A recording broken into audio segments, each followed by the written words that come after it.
अस्सलाम वालेकुम dear students. Electrochemistry chapter को हमने ख़त्म कर लिया है। नेक्स्ट जो है थर्मोकेमिस्ट्री एक छोटा सा चैप्टर है, इसको डिस्कस करते हैं। और इसमें थर्मोकेमिस्ट्री जो है इसमें हम क्या क्या डिस्क्राइब करते हैं, किस तरह जो है एक्सोथर्मिक रिएक्शन क्या होते हैं, एंडोथर्मिक रिएक्शन क्या होते हैं, सिस्टम की इंताल्फी क्या होती है। तो इन सारी चीज़ों को जो है हमने यहाँ पे डिस्कशन करने हैं। दो किस्म के रिएक्शंस होते हैं कि लेट सपोज जो है अगर मैं यहाँ पे डिस्क्राइब करता हूँ कि ये कार्बन है और इस कार्बन को जो है अगर मैं बर्न करता हूँ विद ऑक्सीजन के साथ, तो यहाँ पे जो है ये सॉलिड स्टेट में है, it is converted into carbon dioxide gas. यहाँ पे स्टैंडर्ड एंथैल्पी ऑफ रिएक्शन जो है it will be equal to -393 kilojoule per mole energy जो है यहाँ पे रिलीज होती है। ये chemical reaction point of view से हम बात करते हैं। If the carbon is allowed to burn with oxygen, carbon dioxide बनते और इतनी एनर्जी रिलीज होती है, एक्सोथर्मिक फिनोमेना। अगर मैं एक और पॉइंट को यहाँ पे एक्सप्रेशन करता हूँ कि यहाँ पे ये हाइड्रोजन है, and if it is allowed to react with iodine, तो यहाँ पे 2 हाइड्रोआयोडिक एसिड बनता है और यहाँ पे जो एंथैल्पी ऑफ द रिएक्शन है तो it is written as a +53 kilojoule per mole energy जो है यहाँ पे। ये अगर पॉजिटिव साइन है तो ये एंडोथर्मिक है, यहाँ पे नेगेटिव साइन है तो ये एक्सोथर्मिक रिएक्शन है। जिन रिएक्शन में रिएक्टेंट्स की एनर्जी रिलीज होती है और रिएक्टेंट कंबाइन होते हैं और जो है आप लोगों के पास प्रोडक्ट की साइड पे एनर्जी रिलीज होती है, एक्सोथर्मिक है। और जिनमें रिएक्टेंट कंबाइन होकर एनर्जी एब्जॉर्ब करते हैं, इसको एंडोथर्मिक रिएक्शन से डिस्क्राइब करते हैं। ये केमिकल चेंज है। एक और चेंज जो है अगर आप देखें ये आइस है, अगर मैं इस आइस को हीट करता हूँ, इसमें एनर्जी ऐड करता हूँ तो it is converted into the liquid phase, ये लिक्विड फेज में कन्वर्ट होता है।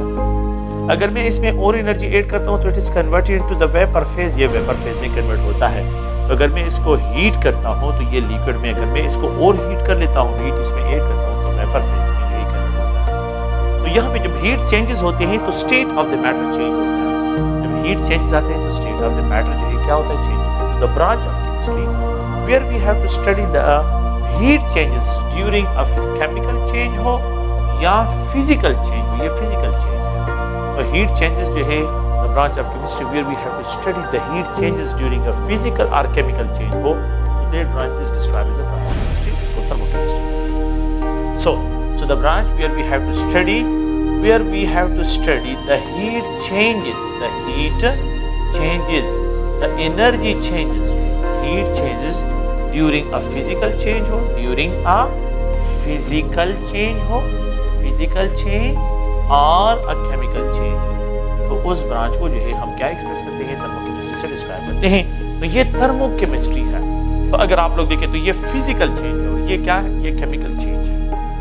थर्मोकेमिस्ट्री में हम आमतौर पे जो है दो प्रोसेस यहाँ पे, एक होता है स्पॉन्टेनियस प्रोसेस, एक प्रोसेस है स्पॉन्टेनियस प्रोसेस, एक प्रोसेस होता है नॉन स्पॉन्टेनियस प्रोसेस। कोई भी जो है अगर आप लोग देखें एक प्रोसेस को अगर हम स्टार्ट करते हैं, वंस इट इज अगर ये स्टार्ट होता है और ये जो है हाई पोटेंशियल एरिया से लो पोटेंशियल एरिया की तरफ आ रहा हो तो ये डिफरेंट जो है स्पॉन्टेनियस प्रोसेस होता है। एक मतलब स्टार्ट करते हैं तो कंटिन्यू ऑन, इसी प्रोसेस को स्पॉन्टेनियस कहते हैं। लेट सपोज अगर मैं यहाँ पे जो है इस तरह डिस्क्राइब करता हूँ कि मेरे पास यहाँ पे एक हाई पोटेंशियल एरिया है और यहाँ पे जो है एक बॉल पड़ा हुआ है। अगर ये हाई पोटेंशियल एरिया से लो पोटेंशियल एरिया की तरफ आता है तो ये जो है एक मरतबा जब इसको मैं जो है क्या करता हूँ, पुश करता हूँ, तो ये जो है spontaneously from high potential area to low potential. तो ये हाई पोटेंशियल एरिया से लो पोटेंशियल एरिया में ये स्पॉन्टेनियस प्रोसेस होता है। इसी तरह रिएक्टेंट्स भी होते हैं कि अगर रिएक्टेंट्स हाई एनर्जी स्टेट में हो तो लो एनर्जी स्टेट में आना जो है ये स्पॉन्टेनियस, एक मरतबा इस रिएक्शन को स्टार्ट कर लेते हैं तो ये स्पॉन्टेनियसली कंटिन्यू, ये एनर्जी रिलीज करते हैं और लो एनर्जी स्टेट में जो है आ जाते हैं, from high energy state to low energy state. और एक है अगर आप लोग देखिए, अगर इसी बाल को मैं यहाँ से लो पोटेंशियल एरिया से हाई पोटेंशियल एरिया की तरफ आता हूँ तो ये एंडो होगा, ये एंडो, तो मैंने इसमें कंटिन्यूअसली एनर्जी ऐड कर दी। लेकिन अगर ये हाई पोटेंशियल एरिया से लो पोटेंशियल तो ये एक्सो होगा, ये एनर्जी को यहाँ पे क्या करेगा, रिलीज करेगा। तो एंडो प्रोसेस में एनर्जी एब्जॉर्प्शन होती है और एक्सो। तो यहाँ पे रिएक्टेंट हाई एनर्जी स्टेट से प्रोडक्ट की तरफ आते हैं तो एनर्जी को क्या करते हैं, ये रिलीज करते हैं, इतनी एनर्जी रिलीज करते हैं।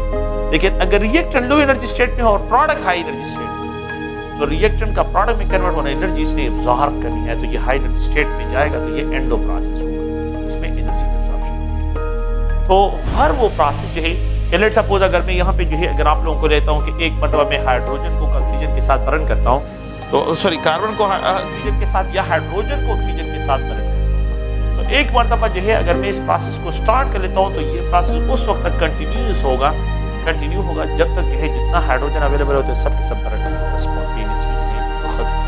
और दूसरा है नॉन स्पॉन्टेनियस प्रोसेस वो होते हैं जिसमें कंटिन्यूअस सप्लाई ऑफ एनर्जी होता है।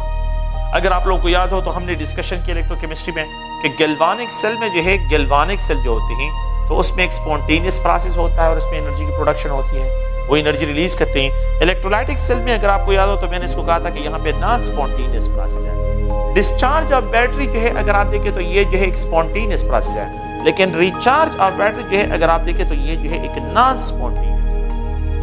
इसी तरह जो है रिएक्शन का, तो रिएक्टेंट का from high energy state to the low energy state चले जाना ये एक स्पॉन्टेनियस, लेकिन लो एनर्जी स्टेट से हाई एनर्जी स्टेट पर रिएक्टेंट को लेके जाना ये एक नॉन स्पॉन्टेनियस प्रोसेस होता है। अगर वाटर है तो हाई पोटेंशियल एरिया से लो पोटेंशियल एरिया पे वाटर आ रहा हो तो ये स्पॉन्टेनियस होता है, लेकिन लो पोटेंशियल एरिया से हाई पोटेंशियल एरिया पे लेके जाना ये एक नॉन स्पॉन्टेनियस प्रोसेस है। तो ये अगर आप लोग देखें तो एक स्पॉन्टेनियस है और एक जो है नॉन स्पॉन्टेनियस प्रोसेस भी हम डिस्कस करते हैं। अच्छा, सिस्टम जो होता है यहाँ पे थर्मोकेमिस्ट्री में हम कुछ टर्मिनोलॉजीज यूज करते हैं, कुछ डिफिनेशन पॉइंट ऑफ व्यू से है। तो एक होता है सिस्टम, तो सिस्टम जो है anything which is under the scientific inquiry हो, in the universe which is under the scientific inquiry हो, उसको सिस्टम कहते हैं। तो सिस्टम जो है क्या है, anything in the universe which is under the scientific inquiry is known as system, उसको सिस्टम कहते हैं। सिस्टम के तीन टाइप्स होते हैं, एक होता है ओपन सिस्टम, एक होता है ओपन सिस्टम। सिस्टम के तीन टाइप, एक होता है क्लोज्ड सिस्टम, एक है क्लोज सिस्टम और एक होता है आइसोलेटेड सिस्टम। तीन टाइप्स होते हैं। द टाइप ऑफ सिस्टम जो कि मास और एनर्जी दोनों एक्सचेंज करे, मास एंड एनर्जी दोनों एक्सचेंज करे विद सराउंडिंग, सराउंडिंग के साथ जो है अगर वो मास और एनर्जी को एक्सचेंज करे, ऐसे सिस्टम को ओपन सिस्टम कहते हैं। ये मेरे पास एक बीकर है, लेट्स सपोज बीकर नहीं है, वाटर का है, एक बॉटल है। मैं इसमें क्या करता हूँ, मैं इसमें वाटर को स्टडी करना चाहता हूँ। तो वाटर मेरे लिए क्या है कि इसमें इंप्योरिटी कितनी है, तो इसका अगर मैं स्टडी करता हूँ तो मेरे लिए सिस्टम है। अगर मैं क्या कर दूं, इसको ओपन है, ये ओपन है, मैं इसमें वाटर ऐड कर सकता हूँ, मैं इससे वाटर निकाल सकता हूँ, मैं इसको हीट कर सकता हूँ, मैं इससे हीट निकाल सकता हूँ। ऐसे सिस्टम जो है जो सराउंडिंग के साथ मास और एनर्जी दोनों के एक्सचेंज करे, it is described as open system, इसको ओपन सिस्टम से डिस्क्राइब करते हैं।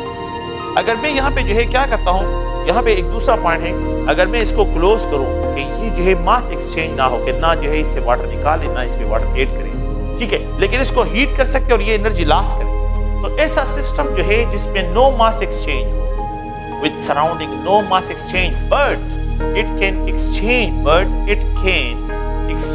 एनर्जी, लेकिन ये जो है अगर एनर्जी को एक्सचेंज करे, exchange energy with the surrounding, energy with surrounding, तो then it is called close system. इसको क्लोज केमिस्ट्री में हमने क्लोज सिस्टम की बात की, ओपन सिस्टम की बिल्कुल बात की। और एक ऐसा सिस्टम जिसमें no mass exchange with the surrounding, no energy with the surrounding, तो ऐसे सिस्टम को हम क्या कहते हैं, आइसोलेटेड सिस्टम कहते हैं, आइसोलेटेड सिस्टम।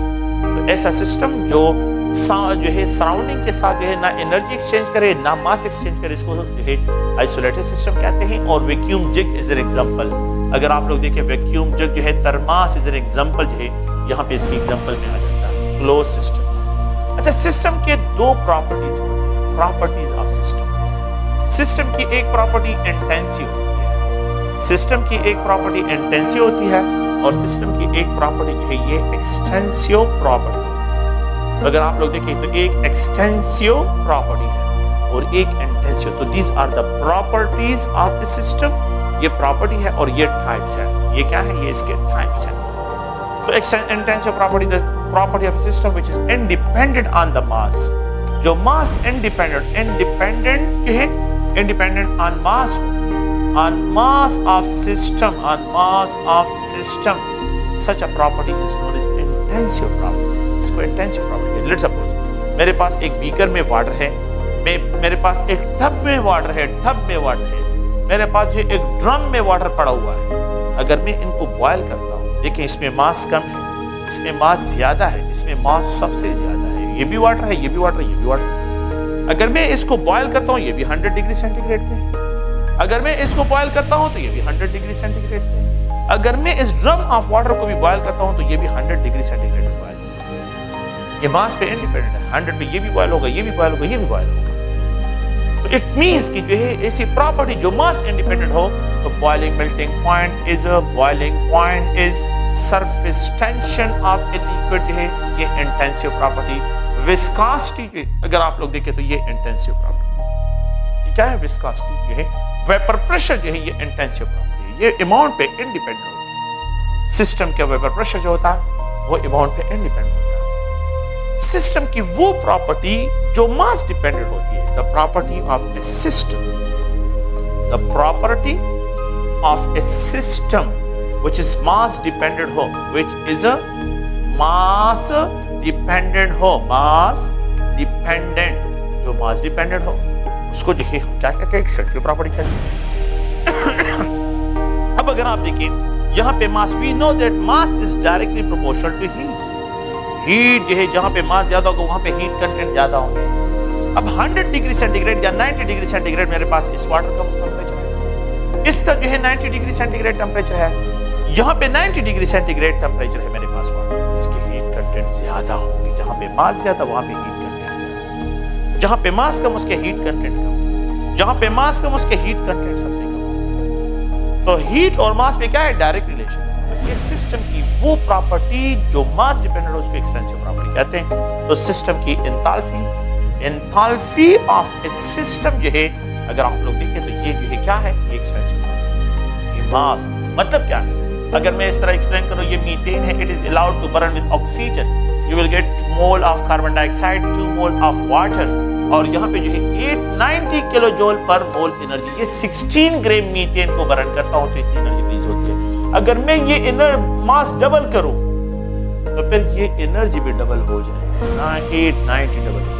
अगर ये मास 3 टाइम इंक्रीज करो तो ये एनर्जी भी 3 टाइम इंक्रीज होगी। तो जितना mass of the reactor increase करता हो एनर्जी भी ज्यादा इंक्रीज, ये मास डिपेंडेंट प्रॉपर्टी। तो सिस्टम की वो प्रॉपर्टी जो मास डिपेंडेंट हो उसको जो है एक्सटेंसिव कहते हैं, और सिस्टम की वो प्रॉपर्टी जो मास इंडिपेंडेंट हो उसको इंटेंसिव प्रॉपर्टी से डिस्क्राइब। सिस्टम की 2 प्रॉपर्टीज होती हैं, तो सिस्टम की जो है 2 प्रॉपर्टीज हैं।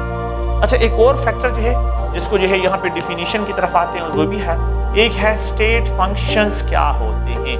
स्टेट फंक्शन का नाम आप लोगों ने सुना होगा। स्टेट फंक्शन क्या है? स्टेट वेरिएबल भी इसको कहते हैं। State function, state variable. State function अगर आप देखें, मैं यहाँ पे ये आइस है, आइस इज सॉलिड स्टेट है। अगर आप लोग देखें इसको लिक्विड स्टेट में कन्वर्ट करता हूँ, ये लिक्विड स्टेट, और अगर आप देखें ये जो है लिक्विड स्टेट, इस वाटर को मेल्ट करता हूँ और फिर उसके बाद इसको वेपर फेज, ये गैसियस फेज में है, ये गैस है, ये लिक्विड स्टेट, और ये आइस सॉलिड स्टेट। अगर आप केमिस्ट्री के स्टूडेंट्स, अगर मैं आपको ये कहूँ कि मेरे पास वाटर 0 डिग्री सेंटीग्रेड पे है, तो ये कौन से स्टेट में होगा? 0 डिग्री सेंटीग्रेड टेम्परेचर पे वाटर कौन से स्टेट में है? Solid state. 0 से अबव हो, 0 डिग्री सेंटीग्रेड से अबव हो, और 100 डिग्री सेंटीग्रेड से बिलो जो है टेम्परेचर पे वाटर कौन से स्टेट में होता है? लिक्विड स्टेट में होता है। और अगर मैं ये कहूं कि मेरे पास वाटर 100 डिग्री सेंटीग्रेड पे है, तो 100 डिग्री सेंटीग्रेड तो क्वालिफाइड, तो ये वेपर फेज में। अगर आप ये देखें, ये जो आप लोगों के पास फैक्टर है ये स्टेट को फिक्स कर रहा है। तो हर वो पैरामीटर जो स्टेट ऑफ द मैटर को फिक्स करता है उसको स्टेट फंक्शन। दोस्त पैरामीटर, इस टेम्परेचर से मैं स्टेट ऑफ द मैटर को फिक्स कर रहा हूं, ये स्टेट फंक्शन, ये स्टेट को डिस्क्राइब करता है। स्टेट आपने कभी ये नहीं देखा होगा कि इतने वर्क पे ये आइस सॉलिड स्टेट, इतने हीट पे जो है आप लोगों के पास क्या होगा? ये सॉलिड स्टेट होगा। नहीं, आप लोगों ने कभी भी तो ये स्टेट को डिस्क्राइब नहीं, इसको स्टेट फंक्शन, इसको नॉन स्टेट फंक्शन कहते हैं। वर्क और heat are non state function, लेकिन टेम्परेचर स्टेट फंक्शन। तो those parameter which describe the state of the matter are called state function, उनको स्टेट फंक्शन कहते हैं। अच्छा, स्टेट फंक्शंस की जो है 3 प्रॉपर्टीज होती है। Absolute value can not be assigned to a state function, they are always represented by change, इनको चेंज से एक्सप्रेस करते हैं। तो स्टेट फंक्शन के 3 प्रॉपर्टीज होती है। Absolute value, absolute value cannot be assigned to a state function, assigned to a state function, they are always expressed by change, इसको always expressed करते हैं by change। absolute value cannot be assigned to a state function, आपने हमेशा इसको final state से जो है minus initial state इसको डिस्क्राइब करना है। एग्जैक्ट वैल्यू तो to a state function, they are always expressed, they are always expressed by change, इसको जो है हमेशा चेंज से एक्सप्रेस करते हैं। तो ये पहली प्रॉपर्टी है। अच्छा, एब्सोल्यूट वैल्यू क्या मतलब क्या है? ये आप लोगों के पास वाटर है, 25 डिग्री सेंटीग्रेड टेम्परेचर है इसका, 25 डिग्री सेंटीग्रेड इसका टेम्परेचर है, T1 है। मैं इस वाटर को हीट करता हूं तो इसका टेम्परेचर 28 डिग्री सेंटीग्रेड तक पहुंच जाता है, ये T2 हो गया। Absolute value can not be assigned, तो मैं क्या करता हूं, they are always expressed by change. तो state function T2 minus T1, final state of the system minus initial state of the system, ये डिफरेंस फाइंड करता हूं। तो 28 माइनस 25 इज इक्वल टू 3, तो मैंने डिफरेंस फाइंड आउट कर लिया, absolute नहीं हुआ, मैंने चेंज को एक्सप्रेस किया। तो एग्जैक्ट वैल्यू नहीं, मैंने चेंज से इसको फाइंड आउट करते हैं, डिफरेंस से फाइंड आउट करते हैं। सेकंड पॉइंट ये है कि स्टेट फंक्शन ये है, स्टेट फंक्शन सेकंड प्रॉपर्टी ये है कि state function are independent on path, are independent on path, ये पाथ पे इंडिपेंडेंट होते हैं, they depend only on initial and final state, they depend only on initial and final state of a system, final state of a system, ये system के initial और final state पे सिर्फ depend है, they are independent on the path। मैंने यहाँ पे इसको हीट कर दिया, देखिए पाथ का मतलब क्या है इसका, मैंने इसको हीट कर दिया तो टेम्परेचर 28 पे चला गया, हीटिंग की है, एनर्जी हीट, यहाँ पे हीटिंग की है। Temperature can be defined, temperature को हम यह इस तरह डिफाइन करते हैं कि it is a measure of average kinetic energy of all particle present in a system. System की जितनी काइनेटिक एनर्जीज होती है, सिस्टम की जितनी काइनेटिक एनर्जी होती है, तो ये उसका मेजरमेंट एक्सप्रेस करता है टेम्परेचर। अगर मैंने यहाँ पे हीटिंग की है इसको, मैं यहाँ पे क्या करता हूँ, एक कंटेनर लेता हूँ और इसमें 25 डिग्री सेंटीग्रेड टेम्परेचर है, टेम्परेचर 25 डिग्री सेंटीग्रेड, ये टेम्परेचर T1 है। मैं इसमें एक मैकेनिकल स्टेरर लगा लेता हूँ, तेजी के साथ इसको स्टेरर करता हूँ, काइनेटिक एनर्जी सिस्टम की इंक्रीज हो जाएगी। जब काइनेटिक एनर्जी इंक्रीज होगी तो इसका टेम्परेचर इंक्रीज हो जाएगा।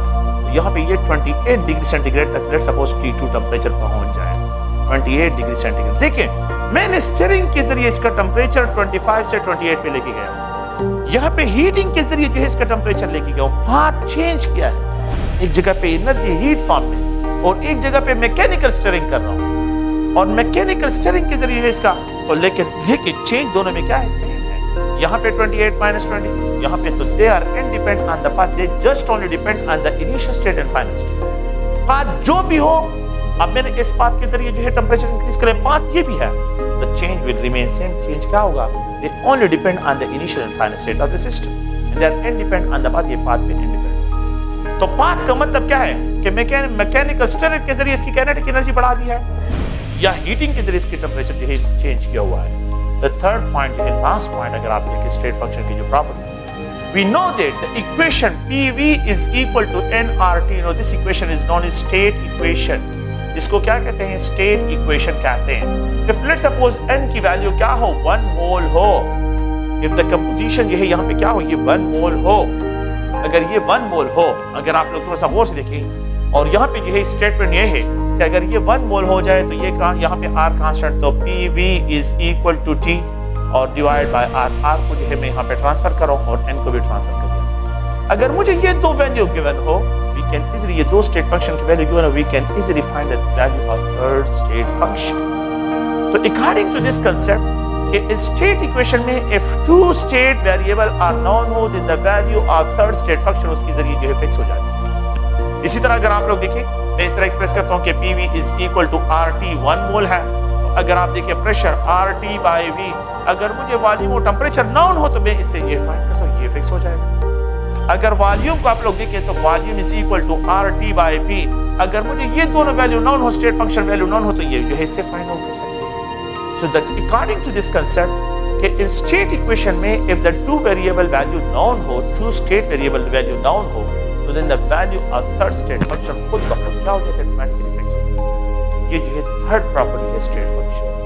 तो 3 प्रॉपर्टीज होती है स्टेट फंक्शन की। Absolute value can not be, state function are always independent on the path, they depend on the initial and final state.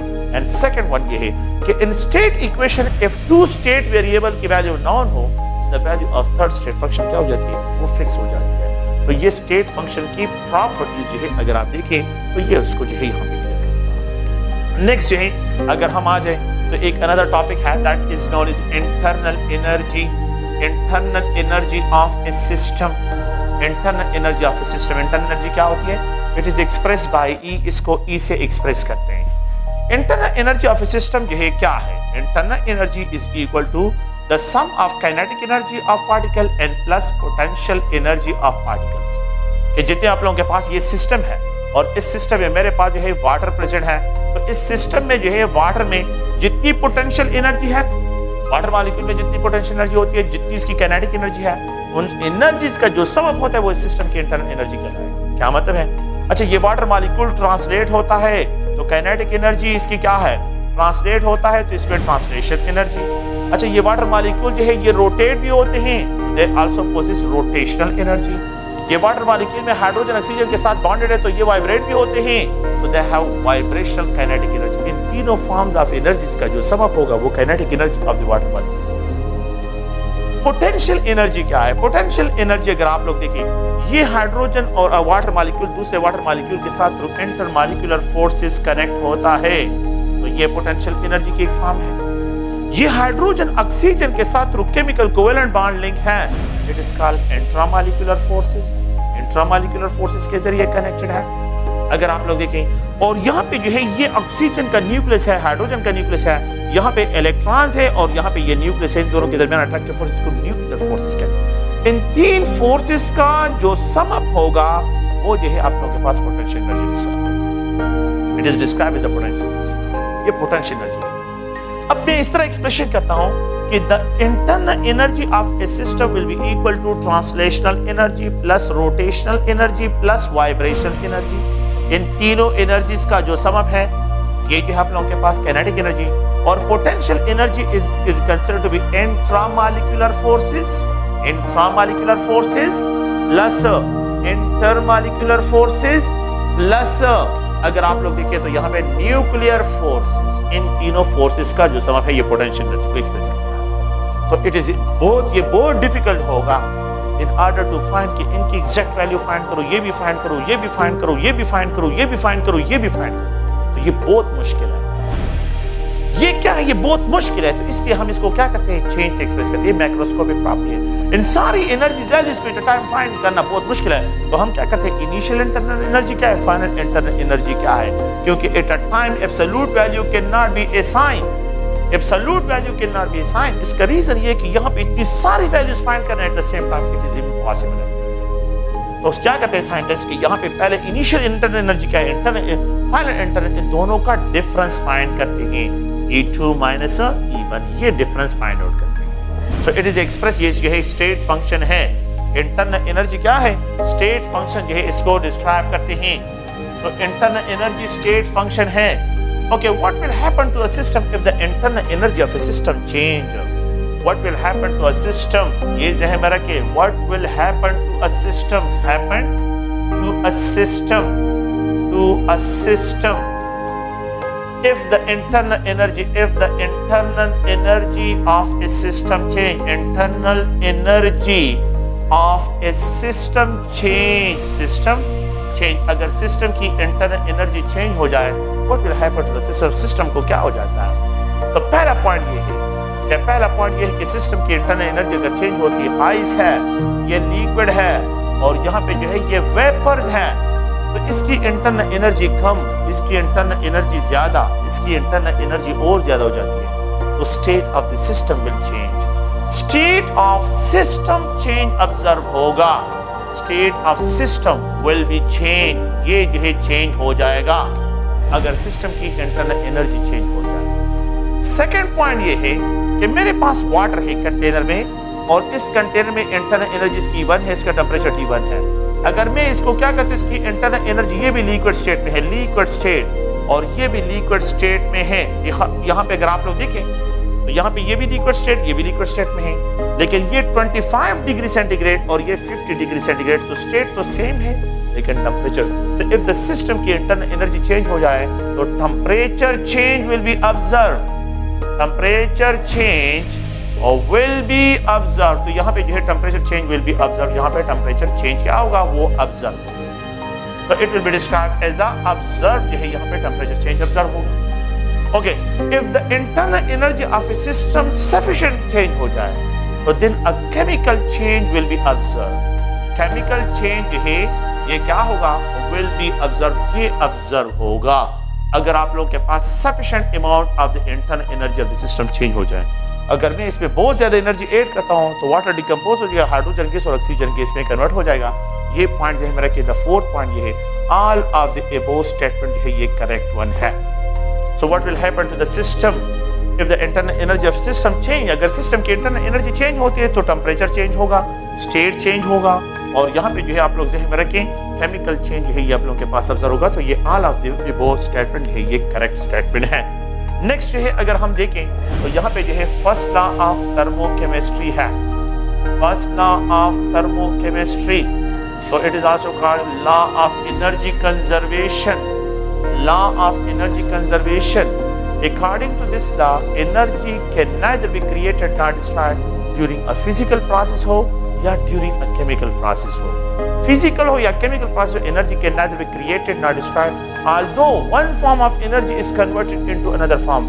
Photochemical energy is converted into heat energy.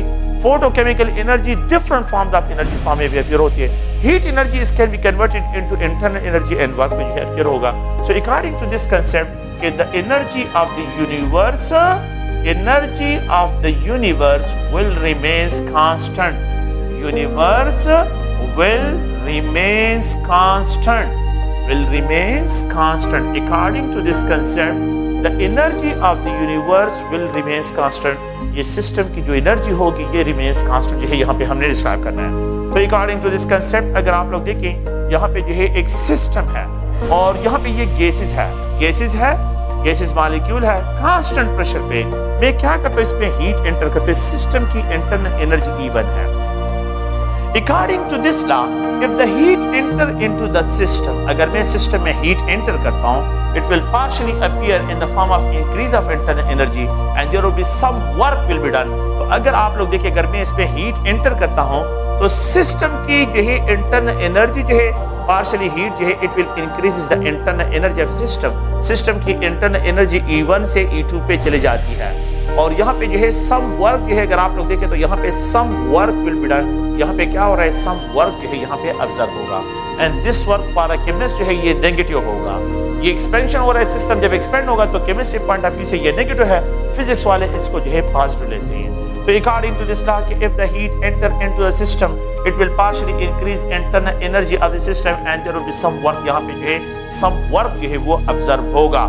तो delta E and plus work, तो जो heat मैंने इस system में enter किया है it increases the internal energy of system, जो heat मैंने इसमें एंटर किया it observe in the form of some mechanical work, यहाँ पे मैकेनिकल वर्क। तो W को जो है अगर आप लोग देखें तो ये माइनस साइन से भी मैं एक्सप्रेस कर सकता हूँ, ये mathematical form of first of thermochemistry है and QP is also called delta E और यहाँ पे प्लस वर्क से भी इसको एक्सप्रेस कर, ये माइनस साइन की जगह पॉजिटिव भी लिख सकते हैं। अच्छा तो एक होता है work done on the system, एक होता है वर्क डन बाय द जो है सिस्टम। अच्छा फिजिक्स वाले और केमिस्ट्री में जो है जो सबसे बड़ा प्रॉब्लम है तो केमिस्ट्री और फिजिक्स वाले जो है एक दूसरे के साथ हर टाइम मेरे ख्याल में इस बात पे जो है लड़ाई में लगे होते हैं, लेकिन इसका आसान सा हल हमने इसको निकाला है और आसान सा हल ये है कि फिजिक्स वाले सिस्टम से काम लेते हैं, फिजिक्स वाले इस वर्क को जो है कि ये सिस्टम जब एक्सपैंड होता है वो सिस्टम से काम लेते हैं और हम सिस्टम पे काम करते हैं, ये सिर्फ डिफरेंस है।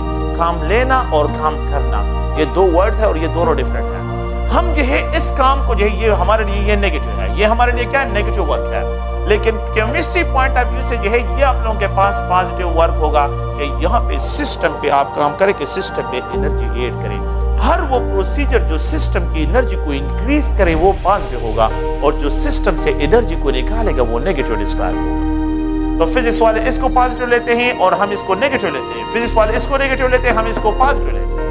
वो विद रेफरेंस टू सराउंडिंग देखते हैं और हम with reference to the system देखते हैं। हम सिस्टम में एनर्जी ऐड करते हैं, वो सिस्टम से काम लेते हैं और हम सिस्टम पे काम करते हैं। तो आप लोगों ने ये वर्ड सुना होगा कि work done by the system, work done by the system and work done on the system, on system. Work done by the system, अगर सिस्टम काम कर रहा है तो वो सराउंडिंग को एनर्जी प्रोवाइड कर रहा है और अगर सिस्टम पे काम हो रहा है तो सराउंडिंग जो है सिस्टम में एनर्जी ऐड कर रहा है। मैं आप लोगों को एक और एग्जांपल की जरिए इससे एक्सप्लेन करता हूँ। ये मेरे पास क्या है हॉट वाटर का एक कप है, बल्कि इस तरह एक्सप्रेशन करते हैं, ये हॉट वाटर है, चाय है हॉट वाटर। तो अगर मैं यहाँ पे इसको रख देता हूँ और ये सराउंडिंग है, हॉट वाटर है, सराउंडिंग का टेम्परेचर 25 और इसका टेम्परेचर जो है 90 डिग्री सेंटीग्रेड। इसको रख देता हूँ। तो ये सिस्टम क्या करेगा, ये एनर्जी रिलीज करेगा, ये सराउंडिंग को एनर्जी देगा, सराउंडिंग को, तो ये नेगेटिव एनर्जी होगा। अगर ये क्या होगा, अगर ये आइस वाटर हो, आइस वाटर, और बाहर टेम्परेचर यहाँ पे 0 डिग्री सेंटीग्रेड टेम्परेचर है, मैं आइस इसमें पड़ा हुआ है, बाहर टेम्परेचर 25 है, मैं यहाँ पे रख दूं तो फिर एनर्जी सराउंडिंग से सिस्टम में एंटर होगी। तो सिस्टम सराउंडिंग से अगर सिस्टम एनर्जी होती है एंडोथर्मिक है, और अगर सिस्टम से सराउंडिंग में एनर्जी ट्रांसफर होती है तो ये एक्सोथर्मिक होगा। इसी तरह यही बात है कि अगर मैं वर्क बाहर जा रहा है, वर्क बाहर हो रहा है, सिस्टम एक्सपेंड हो रहा है तो ये वर्क नेगेटिव होगा। लेकिन अगर सिस्टम पे काम हो रहा है तो एनर्जी वर्क जो है in the form of energy system में एनर्जी एंटर हो रही है, ये पॉजिटिव। तो work done on the system is described as positive and work done by the system is described as negative. This is described in chemistry. Chemistry के language में हम इस तरह इसको एक्सप्लेन करते हैं। क्या मतलब है इसका? अगर आप लोग देखिए, मैं इस तरह आसान लैंग्वेज में, केमिकल हाइड्रोजन है, वाटर, अगर मैं इस वाटर को डिकम्पोज करता हूं तो जब वाटर को डिकम्पोज करता हूं तो 2 moles of hydrogen and 1 mole of oxygen. इस साइड पे 2 वॉल्यूम है और इस साइड पे जो है 3 वॉल्यूम है। यहां पे वॉल्यूम कम, यहां पे वॉल्यूम ज्यादा है तो एक्सपेंशन होगा, प्रोडक्ट के साइड पे एक्सपेंशन होगा। तो वर्क डन जो है यहां पे क्या होगा, ये नेगेटिव होगा जब सिस्टम एक्सपेंड होगा। लेकिन अगर मैं क्या करता हूं, यहां पे हाइड्रोजन है and if it combine with oxygen you will gate 2 mole of water. अब वॉल्यूम यहां पे ज्यादा, ये वॉल्यूम कम है, तो फिर जो है आपके पास ये सिस्टम होगा। अब यहां पे वर्क पॉजिटिव। तो हमने विद रेफरेंस टू जो है सब्सटेंसेस देखना है और वो लोग विद रेफरेंस टू सराउंडिंग देखते हैं। तो आप रेफरेंस में जो है प्लीज ध्यान में रखें, रेफरेंस में जो है डिफरेंशिएट करें। तो अगर आप लोग देखिए यहां पे मेंटाल्फी internal energy of a system, अगर सिस्टम की internal energy with respect to surrounding increase है पॉजिटिव, अगर सिस्टम की internal energy with respect to surrounding है डिक्रीज हो रही है negative internal energy, negative, it means system energy release कर, उसकी इंटरनल एनर्जी डिक्रीज हो रही है। अगर सिस्टम की internal energy with respect to surrounding increase positive, अगर ये डिक्रीज हो रही है तो नेगेटिव। अगर सिस्टम के heat content with respect to surrounding increase positive, अगर सिस्टम के internal heat content with respect to surrounding decrease हो रहा है नेगेटिव। ये नेगेटिव डिस्क्राइब होगा, ये पॉजिटिव डिस्क्राइब, ये पॉजिटिव है और ये नेगेटिव है। तो आप लोग प्लीज इस पॉइंट को ध्यान में रखिए, जो साइन कन्वेंशन है इसमें। तो बात सुने, QP is equal to delta E and plus work. We know that work is equal to PV. We know that work is also equal to P delta V क्योंकि प्रेशर कांस्टेंट है। So can we write कि QP is equal to delta E and plus P delta V से इसको express करो।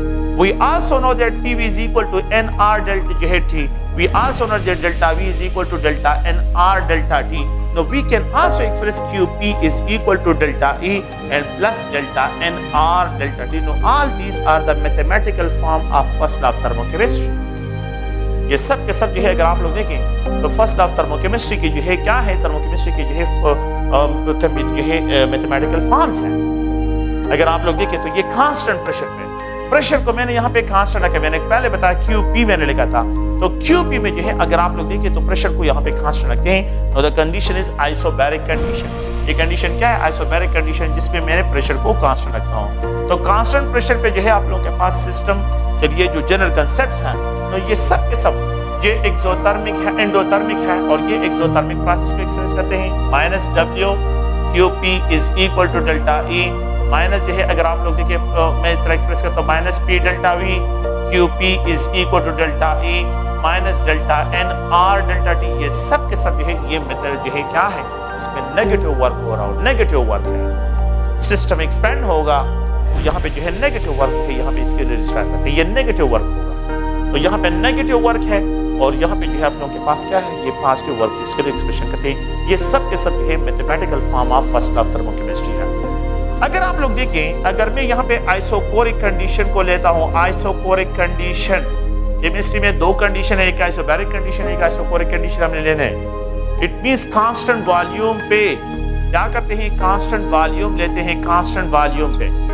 So the heat enter into the system at constant volume will only increases the internal energy and there will be no work. यहाँ पे कोई work नहीं होगा क्योंकि मैंने सिस्टम को सील कर दिया है, सिस्टम को सील कर दिया कि ये एक्सपेंड ना हो।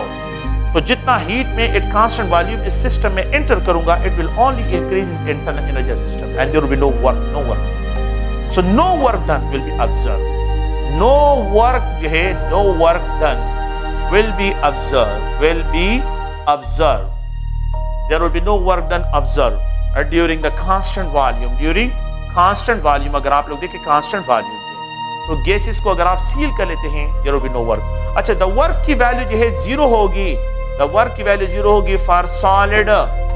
If the reactants क्या हो, सिस्टम solid state में हो, there will be no work. उसके लिए वर्क नहीं होगा. And the work value will be considered zero for the liquid. Liquid जो है उसके लिए भी वर्क की वैल्यू क्या होगी, क्योंकि वो भी एक्सपेंड नहीं होती है तो उसके लिए भी जीरो होगा. The work value will be considered for the zero for gases, जब क्या हो, सील्ड हो, सील्ड गैसेस हो, कांस्टेंट वॉल्यूम हो, सील हो जाए तो वर्क की वैल्यू क्या होगी यहाँ पे. तो जितना भी हीट में इस सिस्टम में एंटर करोगा, it will only increases the internal energy of system. System की सिर्फ क्या करेगा, इंटरनल एनर्जी को इंक्रीज करेगा. And there will be no work, यहाँ पे कोई वर्क जो है ऑब्जर्व नहीं होगा. तो आइसोपोरिक कंडीशन में आप लोगों ने प्लीज ध्यान में रखना है कि मैं अगर सिस्टम को जो है यहाँ पे जितने हीट कंटेंट इस पे ऐड करूंगा, there will be no work, यहाँ पे वर्क बिल्कुल नहीं होगा.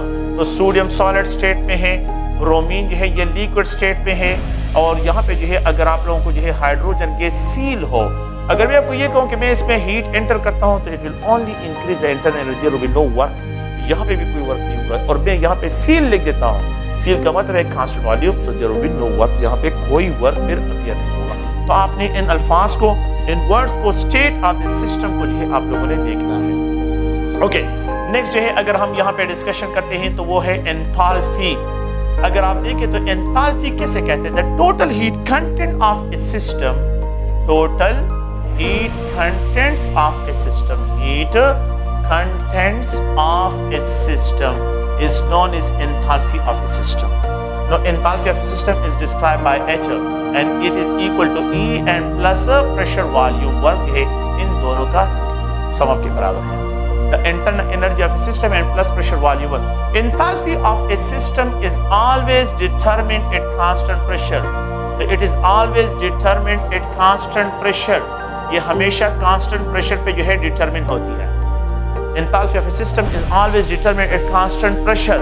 तो ये जो है it is equal to, it is expressed, तो the total heat H1 होगा, E1 होगा, pressure constant है तो V1 होगा. अगर ये H2 हो जाए तो ये E2 हो जाएगा प्लस PV2 हो जाएगा. तो the change in enthalpy will be equal to the change in internal energy and plus pressure volume work change होगा. Okay, we can also write delta H is equal to delta E and plus जो है यहाँ पे delta N or delta D. तो it is also the mathematical form of first law of the enthalpy of system. System की enthalpy के लिए ये दोनों इसके मैथमेटिकल फॉर्म है. For exothermic reaction enthalpy H2 minus H1 है. अगर आप लोग देखिए एक रिएक्शन होते हैं exothermic,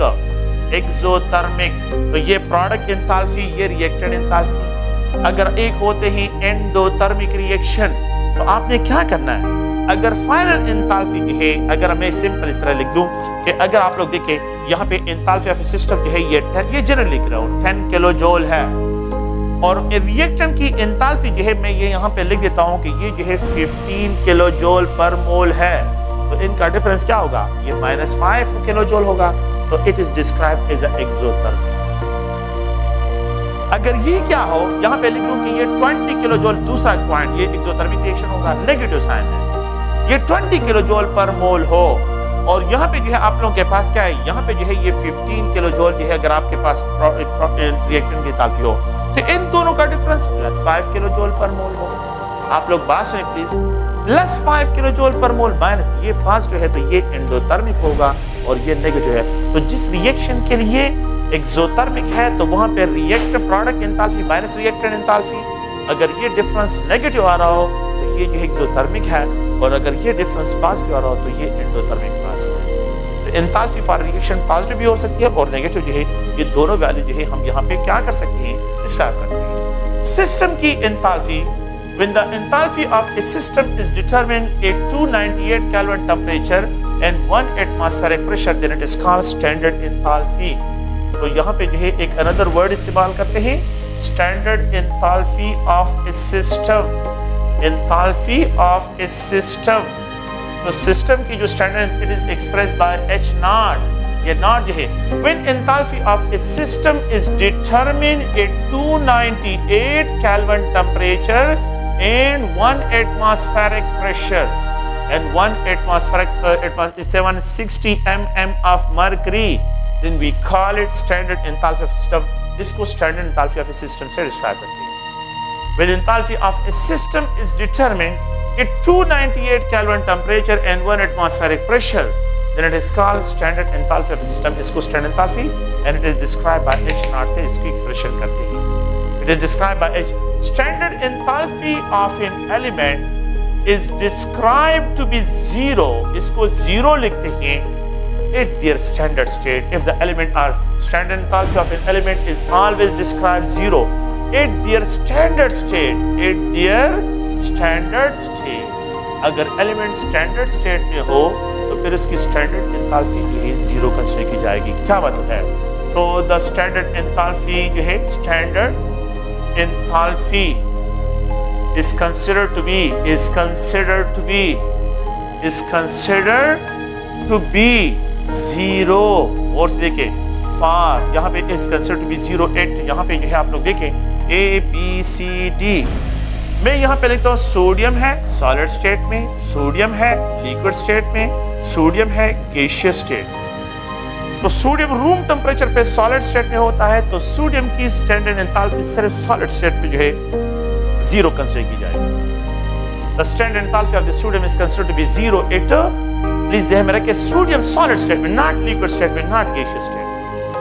the standard enthalpy of an element is considered to be zero. अगर आप लोग देखिए दूसरा यहाँ पे जो है ब्रोमीन सॉलिड स्टेट में, ब्रोमीन लिक्विड स्टेट में, ब्रोमीन गैसियस स्टेट में, रूम टेम्परेचर पे ब्रोमीन लिक्विड स्टेट में होगा तो इस लिक्विड स्टेट के लिए जो है आप लोगों ने स्टैंडर्ड एंथैल्पी जीरो जो है कंसीडर करना है. सॉलिड स्टेट में इसकी जीरो नहीं होगी और गैसियस स्टेट में भी जीरो नहीं होगी. यहाँ पे ये ए है, बी है, सी है, डी है, ये तीन स्टेट्स है. तीनों स्टेट्स को यहाँ पे ऑक्सीजन सॉलिड स्टेट में, ये सॉलिड स्टेट में, ऑक्सीजन लिक्विड स्टेट में, ऑक्सीजन गैसियस स्टेट में.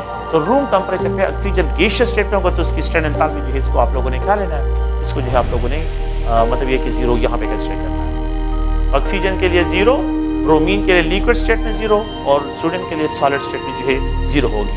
अगर आप लोग देखें ये सोडियम है सॉलिड स्टेट में, जब मैं इसको हीट करूंगा तो ये लिक्विड स्टेट में, जब मैं इसको और हीट करूंगा तो ये गैसियस फेज में कन्वर्ट होगा.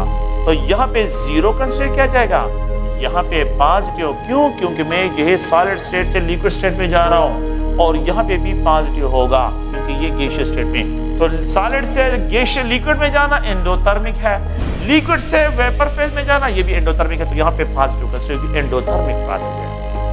तो सोडियम की एंथैल्पी कभी भी नेगेटिव नहीं हो सकती, जीरो हो सकती है और पॉजिटिव हो सकती है. सेकंड पॉइंट ये है, ये ब्रोमीन है और यहाँ पे जो है ये ब्रोमीन अगर आप लोग देखें ये जो है लिक्विड स्टेट में इसकी जीरो कंसीडर की जाती है, लेकिन ब्रोमीन को अगर आप गैसियस स्टेट में लेके जाते हैं तो पॉजिटिव क्योंकि गैस की एनर्जी द लिक्विड से ज्यादा है. लेकिन अगर आप ब्रोमीन को जो है सॉलिड स्टेट में लेके जाते हैं तो यहाँ पे नेगेटिव एंथैल्पी. तो ब्रोमीन की नेगेटिव एंथैल्पी होगी in solid state and bromine की जो है आप लोगों के पास गैसियस स्टेट में जो है एंथैल्पी होगी पॉजिटिव होगी और ब्रोमीन की लिक्विड स्टेट में जीरो डिस्क्राइब की जाएगी. और अगर आप लोग जो है यहाँ पे जो है थर्ड ऑप्शन में यहाँ पे मैं रिप्रेजेंट करता हूँ नाइट्रोजन गैस. तो नाइट्रोजन गैसियस स्टेट में है, मैं इसको जो है क्या करता हूँ, इसको जो है लिक्विड स्टेट में कन्वर्ट करता हूँ नाइट्रोजन को. ये नाइट्रोजन है लिक्विड स्टेट में और अगर आप लोग देखिए फिर इस लिक्विड स्टेट से जो है नाइट्रोजन को जो है सॉलिड स्टेट में कन्वर्ट करते हैं तो गैस की एनर्जी ज्यादा, तो गैस से लिक्विड की तरफ जाना नेगेटिव, इसकी एनर्जी कम करनी है और लिक्विड से फिर सॉलिड की तरफ जाना ये भी नेगेटिव है. तो नाइट्रोजन गैसेस की जो एंथैल्पी होगी वो लिक्विड फेज में और जो है सॉलिड स्टेट में जो है ये नेगेटिव डिस्क्राइब होगी. तो नाइट्रोजन की जो है यहाँ पे जीरो कंसीडर की जाएगी, यहाँ पे जीरो, यहाँ पे जो है नेगेटिव और इस कंडीशन में भी आप लोगों के पास नेगेटिव होगी. तो ये आप लोगों के पास क्या है, ये एक जनरल जो है रिप्रेजेंटेशन और the standard enthalpy of the elements is considered to be zero. इनके लिए जीरो कंसीडर करते हैं. नेक्स्ट जो है अगर आप देखें यहाँ पे कुछ डिफिनीशंस हैं कि यहाँ पे पहला पॉइंट क्या है, standard enthalpy of formation. Standard enthalpy of formation, enthalpy of formation. कि स्टैंडर्ड एंथैल्पी ऑफ फॉर्मेशन क्या है। तो अगर आप लोग देखिए, it is express bye H0F, इसको H0F, तो ये कार्बन है, it is allowed to react with oxygen, ये रूम टेम्परेचर पे सॉलिड, ये gaseous state and it is converted into carbon dioxide gaseous state. और यहाँ पे स्टैंडर्ड एंथैल्पी ऑफ रिएक्शन जो है या enthalpy of formation -393 kilojoule per mole है।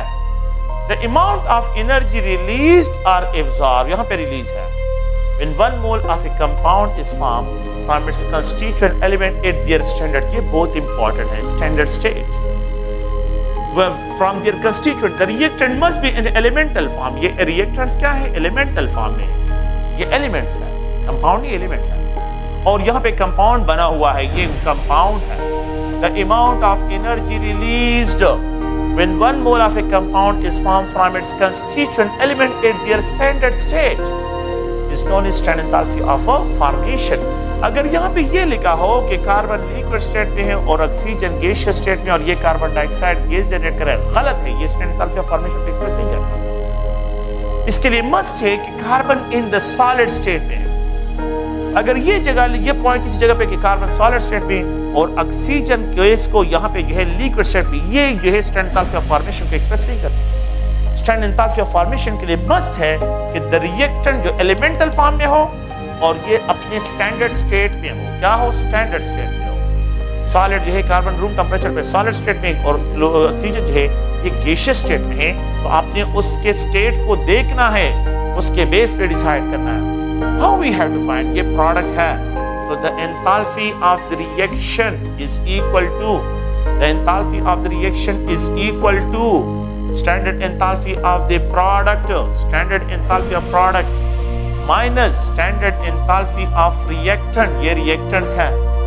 standard enthalpy of reaction -393 kilojoule per mole है, और यहाँ पे जो है standard enthalpy of carbon dioxide, standard enthalpy of carbon dioxide minus standard enthalpy of, और से देखें यहाँ पे standard enthalpy of carbon plus standard enthalpy of oxygen, इन दोनों का समअप -393 किलोजूल पर मोल। यहाँ पे standard enthalpy of carbon dioxide, ये रिएक्टेंट एलिमेंटल फॉर्म में है, तो इनकी स्टैंडर्ड एंथैल्पी क्या कंसीडर की जाएगी, 0। तो रिएक्शन की जो एंथैल्पी होगी वो कार्बन डाइऑक्साइड की एंथैल्पी के बराबर होगी। रिएक्शन की जो एंथैल्पी होगी वो कार्बन डाइऑक्साइड की एंथैल्पी के बराबर होगी। तो ये -393 किलोजूल पर मोल है, क्योंकि मैं इस रिएक्शन को बर्न कर रहा हूँ, रिएक्टेंट्स को बर्न कर रहा हूँ। So we can also call it standard enthalpy of combustion, क्योंकि मैं कार्बन को बर्न कर रहा हूँ ऑक्सीजन के साथ। We can also call this reaction standard enthalpy of combustion. We can also call standard enthalpy of reaction. We can also specify standard enthalpy। ये तीनों अल्फाज वर्ड जो है इसके लिए यूज होते हैं, ये तीनों वर्ड इसके लिए क्या होते हैं, ये यूज होते हैं। अच्छा, अगर आप लोग देखें ये हाइड्रोजन है and if it is allowed to react with iodine, यहाँ पे जो है हाइड्रो आयोडिक एसिड बनता है, half mole of iodine half mole of hydrogen, क्योंकि 1 मोल चाहिए, तो यहाँ पे plus standard enthalpy of formation जो है, तो standard enthalpy of formation is equal to 26.5 kilojoule, ये नेगेटिव नहीं है, पॉजिटिव है। The amount of energy absorb when 1 mole of a compound is formed from its constituent element at their standard state, at their standard, ये gas और ये solid state, at their standard state बहुत important, the amount of energy absorbed when 1 mole of a compound is formed from its constituent element at their standard state, मुझे 1 mole चाहिए, तो जो amount of energy absorb हो या release हो, उस amount of energy को हम क्या कहते हैं, स्टैंडर्ड एंथैल्पी ऑफ फॉर्मेशन कहते हैं। उस स्टैंडर्ड को हम क्या कहते हैं, स्टैंडर्ड एंथैल्पी ऑफ फॉर्मेशन। तो standard enthalpy of formation absorb भी हो सकता है और रिलीज भी हो सकता है। तो ये एक्सोथर्मिक भी हो सकता है, ये एक्सोथर्मिक भी हो सकता है, थर्मिक, और ये जो है एंडोथर्मिक भी हो सकता है। ये दोनों प्रोसेस जो है यहाँ पे डिस्क्राइब कर सकते हैं। Standard enthalpy of formation exothermic भी हो सकता है और एंडोथर्मिक भी हो सकता है। तो ये एक अनदर डेफिनेशन है। अच्छा, एक अनदर डेफिनेशन की तरफ आते हैं, और वो ये है कि standard enthalpy of combustion, standard enthalpy of combustion, standard enthalpy of combustion, यहाँ पे कंबस्शन को जो है डिस्क्राइब करते हैं, it is express bye H0C। अगर आप लोग देखें यहाँ पे 1 मोल ऑफ मीथेन लेता हूँ, इन गैसियस स्टेट है, और यहाँ पे ऑक्सीजन गैस है, it is allowed to burn, it is converted into 1 mole of carbon dioxide and 2 mole of steam, ये जनरेट करता है। और यहाँ पे standard enthalpy of combustion, energy जो रिलीज होती है 890 kilo joule per mole energy यहाँ पे रिलीज होती है। The amount of energy released when 1 mole of a compound is completely burned with excess of oxygen, तो जो अमाउंट ऑफ एनर्जी यहाँ पे रिलीज होती है उसको स्टैंडर्ड एंथैल्पी ऑफ कंबस्शन कहते हैं। The amount of energy released when 1 mole of a compound, not element, मैं यहाँ पे कंपाउंड की बात कर रहा हूँ, तो 1 mole of a compound is completely burned with excess of oxygen, तो जो अमाउंट ऑफ एनर्जी रिलीज होती है वो standard enthalpy of combustion. 1 mole of methane 16 gram के बराबर है, ये 890 kilo joule per mole energy release करता है। 1 मोल ऑफ मीथेन जो है, अगर आप लोग 16 ग्राम है, तो यहाँ पे एंथैल्पी ऑफ द रिएक्शन, यहाँ पे कंबस्शन, तो ये 890 kilo joule per mole energy release करता है। अगर ये 32 ग्राम हो जाए तो ये 2, अगर आप लोग ये डबल हो गया, मास डबल, तो एनर्जी भी डबल टाइम हो जाएगी, ये भी इंक्रीज हो जाएगी। अगर ये 48 ग्राम हो जाए तो ये 3 multiplied minus 890 kilo joule per मोल एक्सटेंसिव प्रॉपर्टी, जो मास डिपेंडेंट प्रॉपर्टी है, इसको जो है अगर आप लोग देखें तो इसको यहाँ पे डिस्क्राइब करते हैं कि जितना मास इंक्रीज होता है हीट कंटेंट इंक्रीज होता है, जितना मास इंक्रीज होता है हीट कंटेंट भी इंक्रीज होते हैं। तो यहाँ पे जो है अगर आप लोग देखें तो कंबस्शन हमेशा एक्सोथर्मिक है। कंबस्शन इज ऑलवेज क्या है? Combustion is always exothermic process है। कंबस्शन इज ऑलवेज एक्सोथर्मिक होता है। 1 mole of methane is allowed to burn with the excess of oxygen, you will get carbon dioxide and water, और यहाँ पे जो है इतनी एनर्जी रिलीज हो रही है। Okay, so the enthalpy of combustion को किस तरह फाइंड आउट करते हैं, जिसको रिएक्शन एंथैल्पी भी कहते हैं। Enthalpy of product, standard enthalpy of carbon dioxide and plus 2 मोल की standard enthalpy of water. Water ये है, ये 2 प्रोडक्ट हैं, कार्बन डाइऑक्साइड बना हुआ है और वाटर बना हुआ है। अच्छा, अगर आप लोग देखें ये दोनों, इन दोनों की एनर्जी का सम ये प्रोडक्ट एंथैल्पी के बराबर है, माइनस ये प्रोडक्ट है, ये फाइनल स्टेट है, ये इनिशियल स्टेट है, minus standard enthalpy of methane and plus standard enthalpy of oxygen. 2 mole of oxygen यहाँ पे लिखा है, तो मैं यहाँ पे 2 मोल ऑफ यही एक्सप्रेशन कर रहा हूँ। स्टैंडर्ड एंथैल्पी ऑफ रिएक्शन, अगर आप लोग देखें, we know that standard enthalpy of carbon dioxide is -393 kilo joule per mole है, इसकी फिक्स वैल्यू है। और वाटर की स्टैंडर्ड एंथैल्पी आपको गिवन होगी, standard enthalpy of water is equal to -285 kilo joule per mole के बराबर है। Standard enthalpy of methane given होगी -73 किलो जूल पर मोल के बराबर है, -73 किलो जूल पर मोल के ये बराबर है, और ये -285 किलो जूल पर मोल के बराबर है। अगर आप इन दोनों के वैल्यूज को यहाँ पे पुट करें तो यहाँ पे ये 2 मोल है, तो बात सुने प्लीज, यहाँ पे जो है क्या होगा, इसको अगर मैं एक्सप्रेशन करता हूँ तो ये 2 मल्टीप्लाइड -285 किलो जूल पर मोल, ये वाटर की एंथैल्पी होगी, ये दोनों प्रोडक्ट की एंथैल्पी है। माइनस जो है यहाँ पे standard enthalpy of methane -73 kilo joule per mole है, and plus 2 multiplied standard enthalpy of oxygen, element है स्टैंडर्ड स्टेट में, मल्टीप्लाइड 0 होगी किलो जूल पर मोल। अब क्या करें, ये -393 kilo joule per mole energy -570 kilo joule per mole energy, ये +73 minus multiplied ये kilo joule per mole energy. आप क्या करें, इन दोनों को सम अप करें, इसके साथ उसका डिफरेंस फाइंड करें, you will gate 890 kilo joule per mole energy. ये स्टैंडर्ड एंथैल्पी ऑफ रिएक्शन, जो यहाँ पे जो है क्या है लिखिए, standard enthalpy of combustion, standard enthalpy of -890 kilo joule per mole energy. ये जो है इस तरह कैलकुलेट करते हैं, product enthalpy minus reactant enthalpy. जब दोनों का डिफरेंस फाइंड आउट करते हैं कि -890 kilo joule per mole energy जो है ये क्या होती है, combustion is always exothermic. Combustion क्या है? इज ऑलवेज एक्सोथर्मिक है, इसकी वैल्यू कभी भी पॉजिटिव नहीं हो सकती, ये हमेशा एक्सोथर्मिक डिस्क्राइब होगी। स्टैंडर्ड एंथैल्पी ऑफ कंबस्शन, ये डिफिनीशन है इसका, आप लोग प्लीज इसको ध्यान में रखिए। एक अनदर डिफिनीशन है जिसको स्टैंडर्ड एंथैल्पी ऑफ न्यूट्रलाइजेशन कहते हैं। Standard enthalpy of neutralization, enthalpy of neutralization एक अनदर जो है डिफिनीशन है। और ये अगर आप लोग देखें तो अगर हम स्ट्रॉन्ग एसिड को, ये HCl है, ये HNO3 है, HCl है, जो भी है, and if it is treated with sodium hydroxide you will gate sodium ion aqueous form में, हाइड्रो जो है यहाँ पे क्लोराइड आयन एक्वस फॉर्म में, या एक्वस फॉर्म में होंगे और वाटर फॉर्मेशन होगा और इतनी एनर्जी रिलीज होगी। Standard enthalpy minus 57.5 kilo joule per mole energy. The amount of energy released when 1 mole of hydrogen ion are completely neutralized by 1 mole of hydroxide ion converted into water. It is called standard enthalpy of neutralization. Neutralization is always exothermic. Neutralization of reaction जो है, neutralization is always exothermic, is always exothermic. ये एक exothermic process है और ये strong acid और strong bases के लिए हमेशा कांस्टेंट ही रहेगा।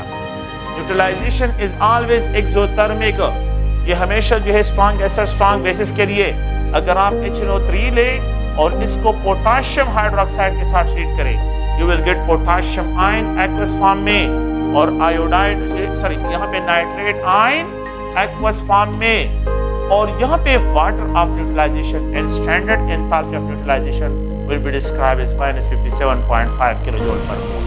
ये minus 57.5 kilojoule per mole.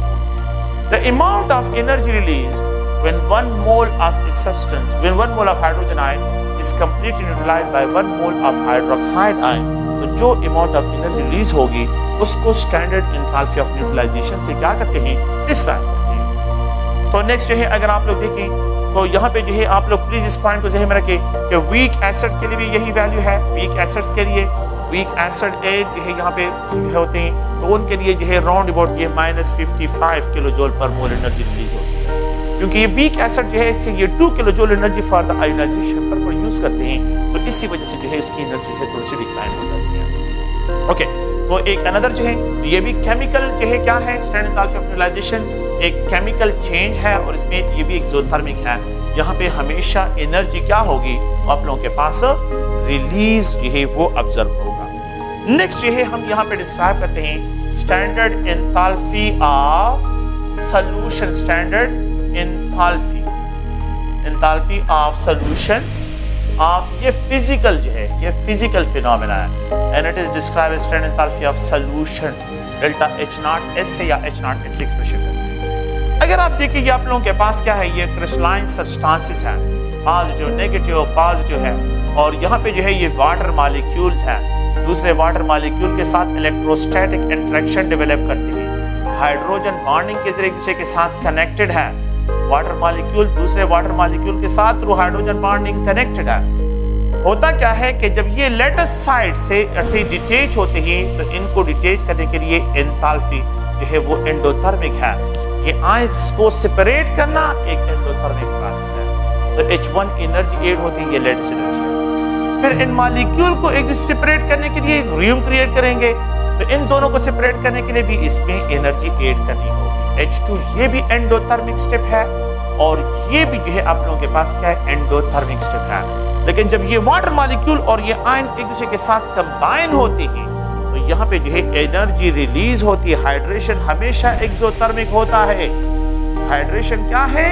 हमेशा एक एक्सोथर्मिक प्रोसेस है। हाइड्रेशन हमेशा एक एक्सोथर्मिक प्रोसेस है। Solid molecule solid molecule solid molecule solid molecule solid molecule जो है सॉल्यूट पार्टिकल को सराउंड करते हैं। ये जो स्टेप है H3 ये जो है एक्सोथर्मिक होता है, ये एक्सोथर्मिक है। ओके, तो standard enthalpy of solution is equal to the step 1 enthalpy and plus step 2 के enthalpy and plus step 3 के enthalpy। ये step exo होता है और ये step जो है ये दोनों endo steps है।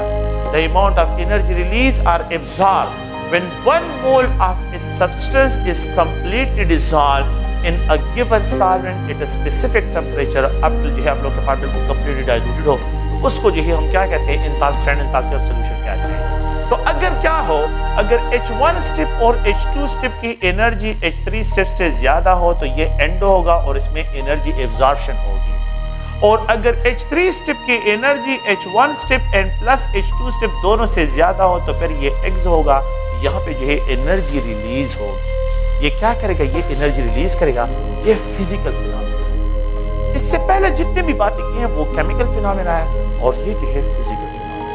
So the amount of energy release or absorbed when 1 mole of a solute is completely dissolved in a given solvent at a specific temperature, that amount of energy release or absorbed is known as standard enthalpy of solution. Okay, thank you. और next जो है इंशाल्लाह discussion